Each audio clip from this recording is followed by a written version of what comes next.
আমি তোমাকে সব বলবো। এটা ইংরেজিতে হবে I will tell you everything. I will tell you everything অর্থাৎ আমি তোমাকে সব বলবো। এই কাজটি খুব সহজ। এটা ইংরেজিতে হবে this work is very simple. This work is very simple অর্থাৎ এই কাজটি খুব সহজ। আমি তোমার প্রিয় খাবার বানিয়েছি। এটা ইংরেজিতে হবে I have made your favourite food. I have made your favourite food অর্থাৎ আমি তোমার প্রিয় খাবার বানিয়েছি।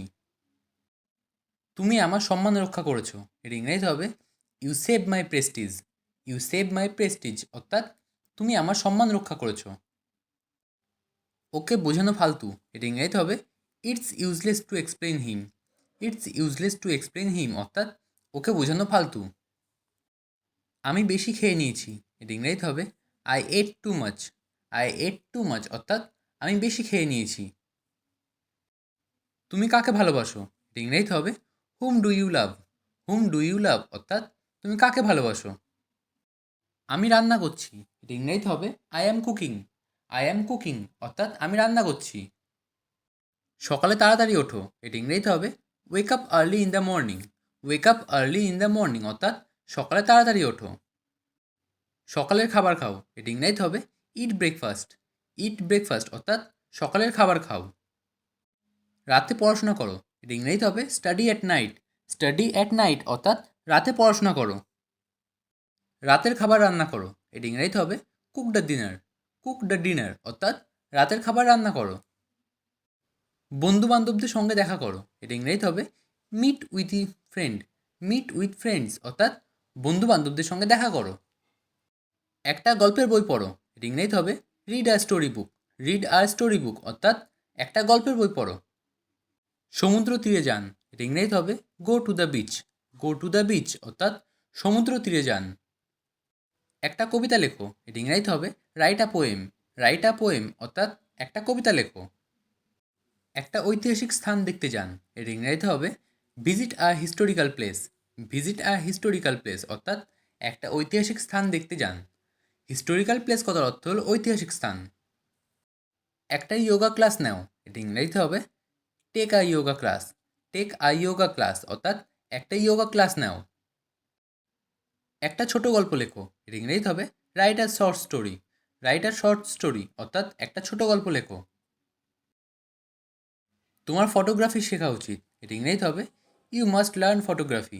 ইউ মাস্ট লার্ন ফটোগ্রাফি অর্থাৎ তোমার ফটোগ্রাফি শেখা উচিত। তোমার ইংরেজি শেখা দরকার। এটা ইংরেজিতে হবে you must learn English. You must learn English অর্থাৎ তোমার ইংরেজি শেখা দরকার। তোমার রান্না করা শেখা দরকার। এটা ইংরেজিতে হবে you must learn cooking. You must learn cooking অর্থাৎ তোমার রান্না করা শেখা দরকার।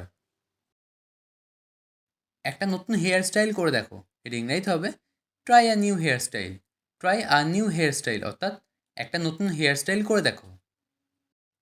দাবা খেলতে শেখো। এটা ইংরেজিতে হবে learn to play chess. Learn to play chess অর্থাৎ দাবা খেলতে শেখো। তুমি কি ইংরেজি জানো। এটা ইংরেজিতে হবে do you know English. Do you know English অর্থাৎ তুমি কি ইংরেজি জানো। এখন আমার সময় নেই। এটা ইংরেজিতে হবে now I don't have time. Now I don't have time অর্থাৎ এখন আমার সময় নেই। এটা আমার মতামত। এটা ইংরেজিতে হবে it's my opinion. It's my opinion অর্থাৎ এটা আমার মতামত। দুর্ভাগ্যবশত না। এটা ইংরেজিতে হবে আনফর্চুনেটলি নট। আনফর্চুনেটলি নট অর্থাৎ দুর্ভাগ্যবশত না। একসাথে কাজ করো। এটা ইংরেজিতে হবে work in pairs. Work in pairs অর্থাৎ একসাথে কাজ করো। মনের কথা বলো। এটা ইংরেজিতে হবে speak your mind. Speak your mind অর্থাৎ মনের কথা বলো। এটা নিজের মতো করো। এটা ইংরেজিতে হবে do it your way. Do it your way অর্থাৎ এটা নিজের মতন করো। খুব তাড়াতাড়ি দেখা হবে। এটা ইংরেজিতে হবে see you soon. See you soon অর্থাৎ খুব তাড়াতাড়ি দেখা হবে। ভয় পেও না। এটা ইংরেজিতে হবে don't be afraid. Don't be afraid অর্থাৎ ভয় পেও না। তৈরি হয়ে নাও। এটা ইংরেজিতে হবে গেট রেডি। গেট রেডি অর্থাৎ তৈরি হয়ে নাও। তোমাকে কে বলেছে। এটা ইংরেজিতে হবে who told you. Who told you অর্থাৎ তোমাকে কে বলেছে। ঘুরতে যাও। এটা ইংরেজিতে হবে go for a hiking. Go for a hiking অর্থাৎ ঘুরতে যাও। হাইকিং কথার অর্থ হলো ঘুরতে যাওয়া। কাজে যাও, এটা ইংরেজিতে হবে go to work. Go to work অর্থাৎ কাজে যাও।